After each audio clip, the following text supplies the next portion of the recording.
So hey everyone, welcome back to another quick and very interesting tutorial. Where in this quick tutorial I'm going to show you how you can use any song on our iPhone as the alarm.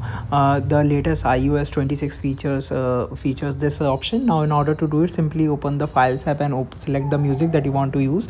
For example, let's say this reel audio. If now in order to do it, simply press and hold this one, hit share, and once you hit share, simply click on this option of more, and here you'll see this option that says use as ringtone.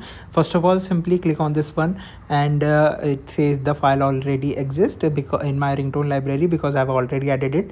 Now simply turn this off and go to the alarm option, the clock option, and here when you start setting up new alarm by adding plus, and in this option of sound, simply click sound, and here you'll see this option that is reel audio that have been added to my ringtone option, and it's customizable here, and I can use it as my sound alarm as well. Alright, so that's it for this tutorial. I hope this video will be helpful for you. Make sure to hit the like button and subscribe button for more such helpful and interesting tutorials. See you in the next one. Take care.